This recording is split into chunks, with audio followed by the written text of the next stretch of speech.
Абал курчуду. Киевке ракеталык соккулар уланууда. Алар круиздик жана же баллистикалык ракеталар менен бомбалоодо. Герашенко Троещина аймагында жарылуунун үнү угулуп жатат. УАФ орус учагын атып түшүрдү. Видеонун ылдыйындагы бармакчаны басып, подписаться деген кнопканы басып, жанындагы коңгуроочону басып, жана ушул тууралуу биринчилерден болуп маалыматты билип турган.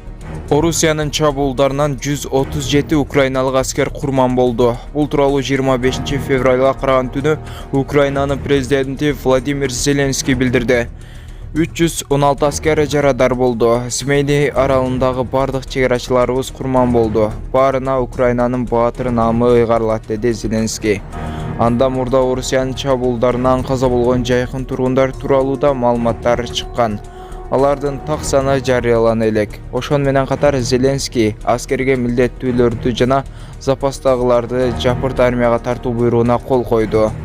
Ал эми чегара кызматы 18-ден 60 жашка чейинки эркектерге өлкөнүн аймагынан чыгууга тыюу салганын жарыялады. Пентагондун маалыматына караганда, Орусия согуш жарыялаган убакыттан тарта 160 ракета соккусун жүргүзүүдө. Украинанын коргоо министри Алексей Резников Москва чабуулдардын жаңы толкунун даярдап жатканын билдирди. Орус тарап жоготуулар тууралуу маалымат бере элек. Ушул тапта айыгышкан салгылашуулар Донбасс, Харьков жана өлкө түндүгүндө жүрүп жатат.